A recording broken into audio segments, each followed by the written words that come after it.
សូមជម្រាបសួរសាជាថ្មីថ្ងៃនេះគឺជាថ្ងៃពុធនៅសហរដ្ឋអាមេរិកខ្ញុំបាទសូមជូននៅចំណាប់អារម្មណ៍មួយស្ដីអំពីព្រឹត្តិការណ៍ដែលកំពុងកើតឡើងនៅក្នុងប្រទេសកម្ពុជាសប្តាហ៍ថ្ងៃនេះដែលតាក់ទងនឹងពាក្យបណ្ដឹងរបស់សម្ដេចនាយករដ្ឋមន្ត្រីហ៊ុនសែន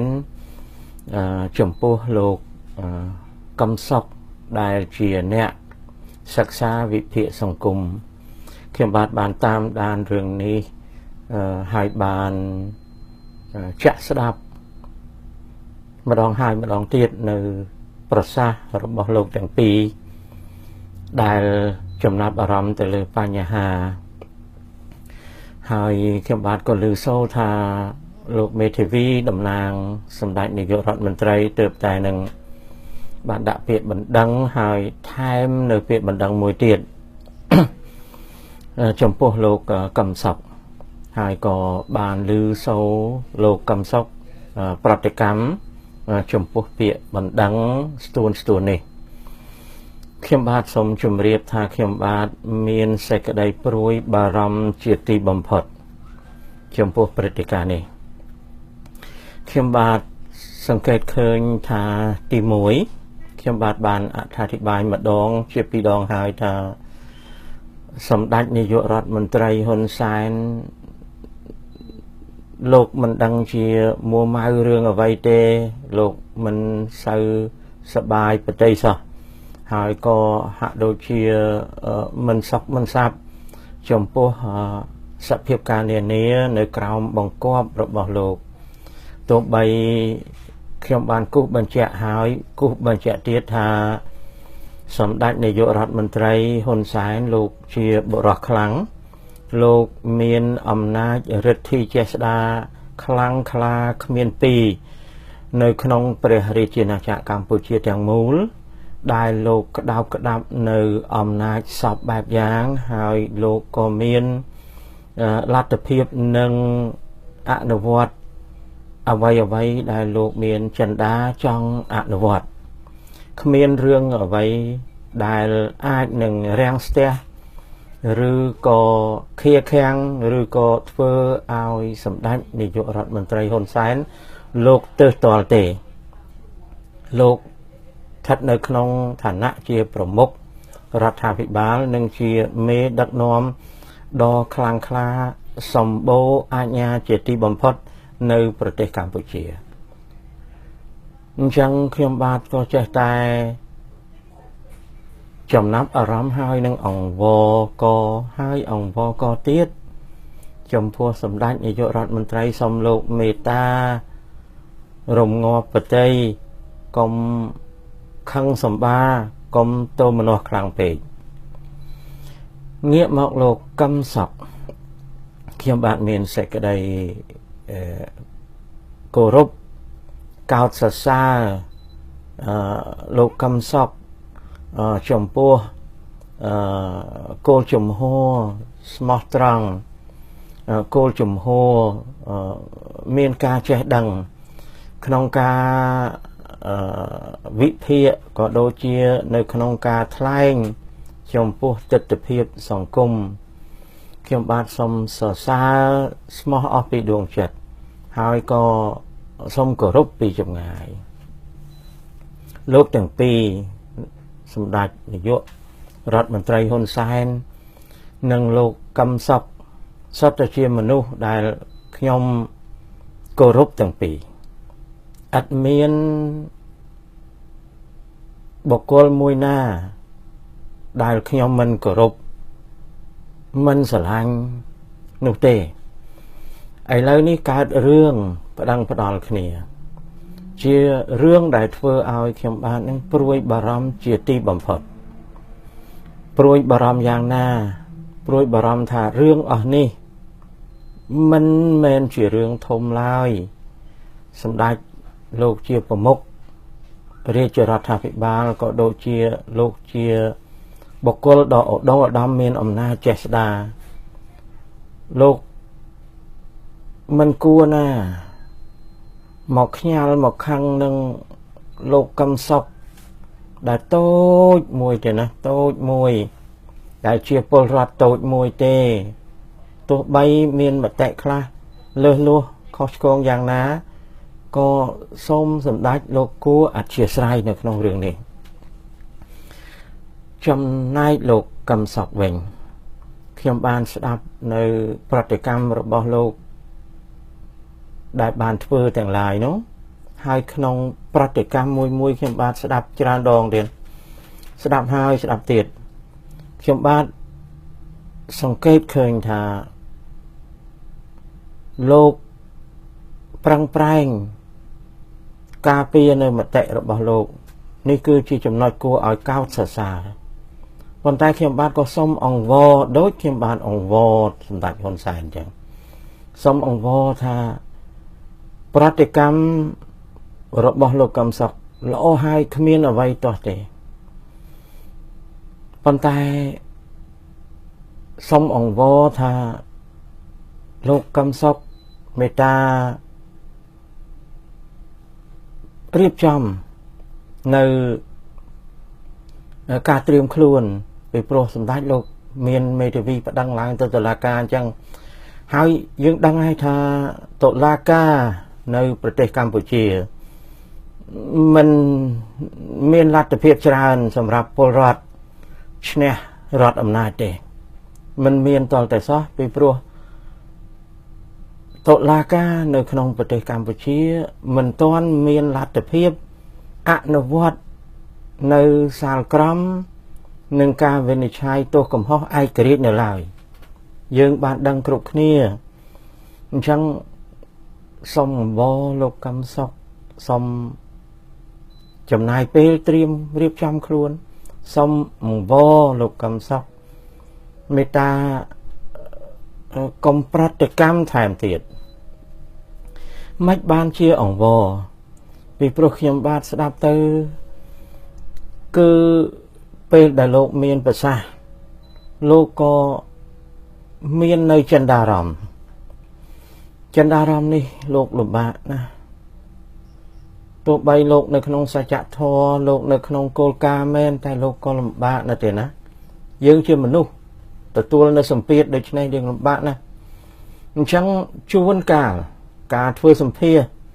ការឆ្លងឆ្លើយនានាអំពីវិទ្យុអំពី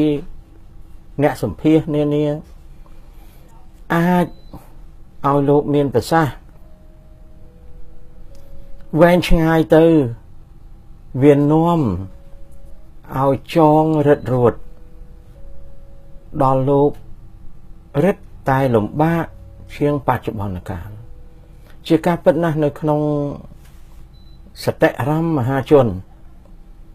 លោកសបាយចង់ដឹងទាំងសងខាងចង់ដឹងប្រតិកម្មសម្ដេចហ៊ុនសែនចង់ដឹងប្រតិកម្មលោកកឹមសុខប៉ុន្តែមហាជនមិនមែនទៅជាប់គុកមិនមែនទៅរងគ្រោះមិនមែនទៅទទួលសម្ពាធជំនួសលោកបានទេមហាជនមិនមែនទទួលផលជំនួសសម្ដេចហ៊ុនសែនបានទេមហាជនមិនមែនទទួលផលជំនួសលោកកឹមសុខបានទេតែមហាជនចង់ដឹងមហាជនចង់ឃើញកាសែតសារព័ត៌មាន social media ទាំងឡាយក៏តែងតែចង់ដឹងអ្នកធ្វើសម្ភាសទាំងឡាយក៏តែងតែចង់សួរចង់ដឹងប៉ុន្តែអ្នកសួរអ្នកចង់ដឹងទាំងឡាយឥតទទួលខុសត្រូវលើផលដែលចេញមកទោះបីចេញទៅខាងសម្ដេចហ៊ុនសែនទោះបីចេញមកលោកកឹមសុខទាំងសងខាងសាធារណជនក៏ដូចជាសារព័ត៌មានអត់ទទួលខុសត្រូវអត់ទទួលរងទុក្ខទេអញ្ចឹងខ្ញុំបាទសង្កេតឃើញខ្ញុំបាទយកចិត្តទុកដាក់ចំណុចមួយគឺចំណុចសន្សំនៅសេចក្តីសុខក្នុងទស្សនៈពិតពលគឺសម្ដេចហ៊ុនសែនលោកប្តឹងលោកកឹមសុខជាជនជាប់ចោតចង់ចោតលោកកឹមសុខត្រៀមខ្លួនដើម្បីស្រាយនៅមុខតុលាការ ទោះបីមានសង្ឃឹម 0% ថាមិនឈ្នះមិនអាចការពារខ្លួនបានក៏ដោយក៏អាចទៅជាក្រិតក្រមកំណត់ហេតុលោកកឹមសុខអត្ថាធិប្បាយស្រាយបំភ្លឺតុលាការនៅពេលស្ក្តីទេតែនៅពេលសម្ភាសនៅពេលសាកសួរដោយ social media ឬក៏ដោយកសែតដោយវិទ្យុដោយសារព័ត៌មាននេះដោយមហាជនអ្នកសួរអត់ទទួលខុសត្រូវចំពោះលោកកឹមសុខទេអ្នកសួរចង់ដឹងដល់សួរច្រើនលោកកឹមសុខមានភាពប្រថុយប្រថានដែលលោកកឹមសុខអាចប្រតិកម្មទៅវាទៅជាចំណងចងលោករិទ្ធតែច្រើនជាការពិតណាស់ខ្ញុំបាទជឿជាការពិតណាស់តុលាការកម្ពុជាគ្មានយុត្តិធម៌ទេជាការពិតណាស់0សឹងតែ 0% ដែលมันអាចរកយុត្តិធម៌បានទេជាការពិតណាស់ 0% มันអាចការពារក្តីបានទេប៉ុន្តែមានកំណត់ហេតុយ៉ាងហោចណាស់ក៏បានកំណត់ហេតុមួយដែលលោកកឹមសុខមានគោលជំហរយ៉ាងដូចម្ដេចដើម្បីនឹងបកស្រាយទៅលើពាក្យបណ្ដឹងរបស់សម្ដេចហ៊ុនសែនតែដល់លោកប្រតិកម្មមុនក្តីអ្វីដែលលោកប្រតិកម្មដែលលោកកឹមសុខប្រតិកម្មមុនសាលាក្តីមុនការកាត់សេចក្តីវាអាចមកចងរឹតរួតលោកឲ្យលោកលំបាកជាងមុនអ្នកខ្លះអាចនិយាយថាទៅប្តឹងមិនឈ្នះសម្ដេចទេតុលាការនៅលើដៃសម្ដេចពិតហើយអញ្ចឹងបើនៅតែជាប់ចោតនៅតែខុសដដែលនិយាយឲ្យវាអស់ទៅនេះគឺជាទស្សនៈមហាជនប៉ុន្តែអ្វីដែលជាប្រសាសន៍របស់លោកកឹមសុខជាសាធារណៈជាប្រតិកម្មចំពោះកសែតឥតមានកំណត់ហេតុត្រឹមត្រូវហើយប្រជាជនមហាជនកសែតអ្នកអានអ្នកស្ដាប់ហើយចោលអត់យកចិត្តទុកដាក់ទេបានត្រឹមតែបំពេញនៅសេចក្តីស្រេកឃ្លានក្នុងការចង់ដឹងដំណឹងពីលោកតែផលវាធ្លាក់ទៅលើខ្លួនលោកកឹមសុខអញ្ចឹងខ្ញុំបាទអង្វរទេខ្ញុំបាទអង្វរសុំប្រយ័ត្នណាបើនៅសហរដ្ឋអាមេរិកវិញកាលណាគេប្តឹងយើងទៅរកមេធាវីហើយយើងមិនអត្ថាធិប្បាយអ្វីស្រាយជូនសាធារណជនឬសារព័ត៌មានដោយគ្មានមេធាវីអង្គុយយាមយើងទេពីព្រោះមេធាវីដឹងថាសម្ដីរបស់យើងនឹងវាខុស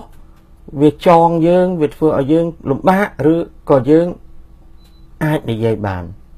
ពីព្រោះវាមិនទាន់ក្តីណាទេមិនទាន់កាត់នោះអញ្ចឹងគេមិនសូវនិយាយទេនឹងតុលាការមានយុត្តិធម៌ផងចុះតុលាការដែលអត់មានផងតុលាការដែលជាប្រដាប់នៃអំណាចនោះលោកអត់ឯករាជ្យផងអញ្ចឹងដល់ពេលលោកអត់ឯករាជ្យផងអ្វីដែលយើងនិយាយទៅវាទៅជាដំណឹងរយរាយដែលវាផ្ដល់ឲ្យអ្នកដែលចង់ចាប់កំហុសលោកកឹមសុខហ្នឹងរដ្ឋបាលយកទៅចងក្រងមកចងលោកវិញសូមថានៅតែជាប់គុកនៅតែខុសតាដែរនិយាយឲ្យអស់ទៅចាំនិយាយនៅពេលណាដែលកាត់សេចក្តីហើយនិយាយដោយមានកំណត់ហេតុដើម្បីចងក្រងឲ្យមហាជនលោកបានចាំផងពេលព្រោះមហាជននេះលោកប្រកែកខាងចង់ដឹងតែទេណាកសែតនេះប្រកែកខាងសួរប៉ុន្តែអត់ប្រកែកខាងទទួលខុសត្រូវទេអត់ប្រកែកទេទេណានៅក្នុងសង្គមខ្មែរគេស្រែកឃ្លានចង់ដឹងរឿងណាគេអត់សូវគិតអំពីផ្លូវច្បាប់ទោះបីថាគ្មានច្បាប់ក៏ដោយឬក៏មិនគោរពច្បាប់មិនអនុវត្តក៏ដោយប៉ុន្តែគេអត់សូវចាប់អារម្មណ៍នឹងរឿងច្បាប់ទេ sòng cung không ai sấy clean trong đăng nè cái mình đại kịch ông pi côn là thua ông pi son là thua ấy đê cái trong đăng bộ sòng cung không ai cứ trên sòng cung sấy clean trong đăng nè là thế nè hay cái side không ai có đôi kia chia này mũi này mà chuẩn trắng chấm nách đã kiếm bán ông vô để nào vô mong vô ta kiếm bán đi sờ lanh từng pi tại bà nát anh nát lục cầm sọc bị pro sầm đát lục miền na bạch anh nát lục tên lục mình khoa thế sạch đây anh nát sạch đây sờ lanh sạch đây cái rụp mình nu to tầm rong chùa từ qua lục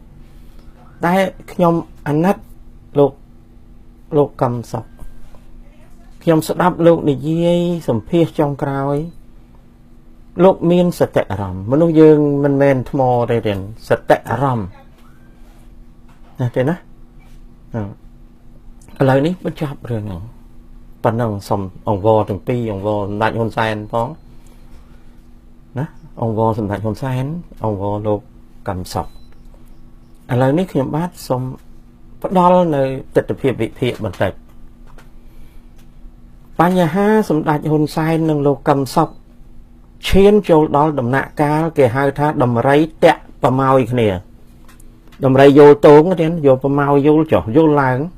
ดำไรมุ้ยโต้เนี่ยโลกำศกดำไรมุ้ยโต้โกนดำไรสมดัติหุ่นไซน์ดำไรมุ้ยลูกทมโยเตยโยมามันดังยางไม่เด้ประมาณนึงจะแตะเนี่ยไอ้เหล่านี้ตามสดับมือเมียนอันตรากุมปีค้างสมดัติหนสายจังเอาลูกกำศอกนั้น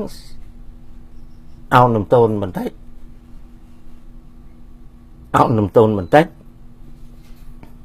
หรือก็สมโตหรือก็ดอกสลายอย่างน่าเรื่องเข้าเนี่ยแต่เข้าเรื่องก็ได้เนี่ยแต่ก็ได้ปัญหาจังđó là lời nước lục cầm sóc lục mình chăng lục chăng bàn tầm la phiếp pro lục vô thà pol rót mình đại miên tầm la phiếp đi mình đại miên nơi cà pía đòi rót thò mình nôn nâng cà pía đòi plei chụp bạc chụp po múc ông nào chị chẳng lục chọn bàn tầm la phiệp mùi chẳng đó về cái tẹt tôi không nó lục cầm sóc bằng hàngประการnồng chẳng bằng mau với tẹt này với chuyên tự nói chấm nói tẹt này cứ chấm nói đây đăng thái này chẳng khang sầm đa cho con sai nó mà tẹt bằng mau cho mùi nâng lục cầm sóc tầm ray mùi thôm tầm ray xa mùi thôm cầm bông tẹt bằng mau cho mùi con tầm ray khi bác mình kết từ đó phiệp cột nặng nơi lão đi dây trong cái nhậm bát ọt kết hà ọt hiên kết hà lục cầm sọc nàng miền cột nặng đòi chỉ vật ấy thế mình hiền thế đó mình hiền thế con tai về tẹt vào màu mình hiền sao hay vô sưng pe đại ôn sanอย่างน่ะสมđạiเมตตาก็ไม่ให้สมđạiลูกđạiเมียหนึ่งจังđấy đạiลูกจัดล้อคนไทยไปแตะประมาณเราไปแตะประมาณอีกนี้เนี่ยสมได้ลูกเมียนประแพะลูกเมียนมกหมอดลูกให้ลูกกำซอกเมียนจมโหในเรื่องขยมสละตะพเนจมันขานแต่ขยมอายุ60 ឆ្នាំខ្ញុំនៅក្រៅស្រុកខ្ញុំស្រឡាញ់បងប្អូនជនរួមជាតិជាទីស្រឡាញ់កូនក្មួយខ្ញុំឃើញថាមិនមែនខ្ញុំមិនដែលស្រក់ទឹកភ្នែកទេខ្ញុំស្រក់ទឹកភ្នែកច្រើនដងប៉ុន្តែខ្ញុំលើកករណីនេះមកជម្រាបថាខ្ញុំស្រក់ទឹកភ្នែកពេលព្រោះតម្រៃតាក់ប្រម៉ោយគ្នាហើយសម្ដេចហ៊ុនសែនលោកមានប្រភពធំហើយលោកកំសក់មានគោលជំហរច្បាស់លាស់នេះរឿងនេះ rương này bùi bà rằm nè tiên bùi bà rằm chấm bố xa thế nạ chôn để sợi kliên chẳng đăng chẳng khơi chán cho nên nó ọt tự tôi có trời để ốt tia ho thà lại cái đây từ lục cầm sọc cái chắp đã cục cực số tham mà ha chôn nó còn mà chui ấy cốt cắn là chẳng đăng cốt cắn là miên thầm đáy bị ấy chăng tại tiên tại căn thầm đánh ấy chăng rọt hạt ba ấy chăng từ la ca ấy chăng vẫn còn ọt miên mà chui lục bộ con lục cầm sọc đấy chấm nói mùi chấm nói tivi bao về miên rương cực chẳng thể ông ca mà ha chôn tận rôm tận cả nạ bạ chấm to phòng chẳng lai chẳng buông tội thùng xua thà miên pratikam ở vậy đấy mọc hàng lục cầm sọc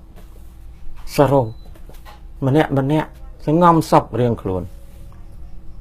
sẽ ngom sọc riêng luôn đèn hả tí bay cho mà về miên rương cực giang mạo nè nan chăm côn lục cầm sọc nè nan chăm bồn lục cầm sọc nè na bỏng lại tiền na bỏng lại lớn hái sùa tha sạ khay căm để lục cầm sọc không phẳng nè trong ta xa nó đến trong ta xa ta việc thơ ai mà ha chốn nâng quật nhẹ về đây đấy quật nhẹ đây quật đây quật lệp nằm để lộ thai mà cònประมาณ ngày nè bị đọc bay màu nè sự phiệp caในក្នុង social media ស្ងាត់ពាក្យជនបទថាស្ងាត់អន្ទ្រីងស្ងាត់ដូចសេះលួចចោលចឹងវាមិនបានស្ងាត់បងប្អូនអ្នកស្ដាប់ជាសាធារណជនដឹងខ្លួនឯងអញ្ចឹងអ្វីគឺនៅលើលោកកម្មសពគាត់ទទួលផលហើយនឹងសម្ដេចហើយចុះបើការដែលសម្ដេចលោកត្រូវការប្រភពលោកត្រូវការមុខមាត់លោកដែរនេះវាឈានទៅដល់កត្តាគ្រោះថ្នាក់ណាមួយដែលអាចកើតឡើងជាយថាហេតុសម្ដេចលោកប្រតិល្អណាស់លោកមិននេះទេប៉ុន្តែអាមីហើយនឹងអាថោងរបស់សម្ដេចវាបកប្រែប្រតិសម្ដេចមិនត្រូវហើយវា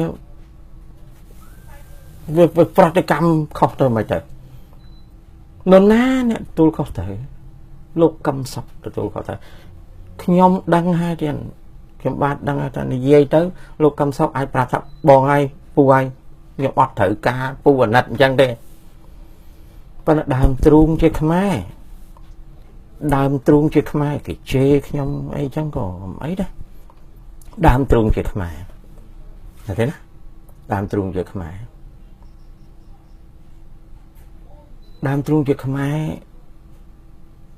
មិនមែនចង់ឲ្យខ្មែរវេទនាទេអញ្ចឹងឃើញសភាពការហ្នឹងសភាពការលោកកម្មសពគឺខ្ញុំខ្លួនឯងសូមប្រកាសអញ្ចឹងមកថាខ្ញុំមិនដែលខ្ញុំតាមដានសភាពការកម្ពុជាតាំងពី1993មកតុលាការកម្ពុជាគឺជាឧបករណ៍របស់អំណាចនយោបាយជាឧបករណ៍របស់អំណាចនយោបាយទី1ជាឧបករណ៍របស់អ្នកសោកទី2អស់លោកខាងក្រសួងយុតិធម៌ចង់ខាងខ្ញុំក៏ខាងតែមិនដឹងថាម៉េចទេប៉ុន្តែអស់លោកគួរដឹងថាអស់លោកពាក់អាវពណ៌អីអញ្ចឹង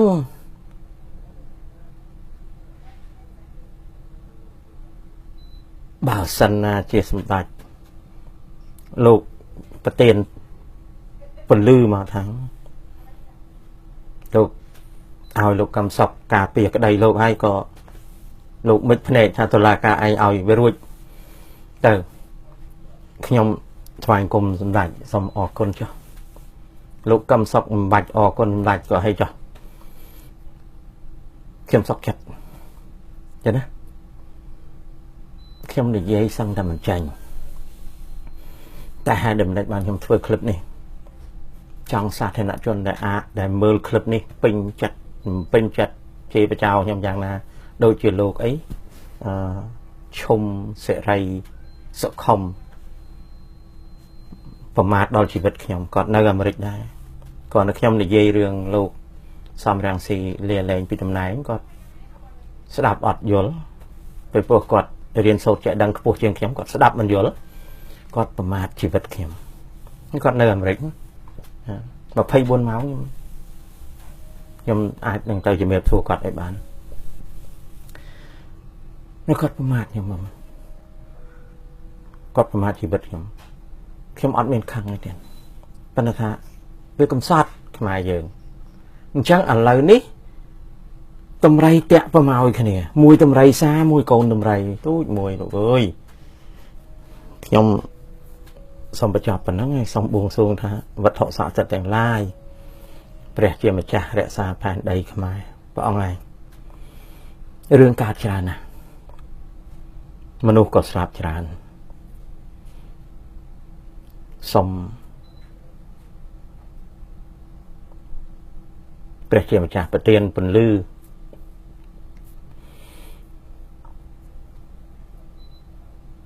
ឲ្យ ខ្មែរ ផង ទៀត សូម អរគុណ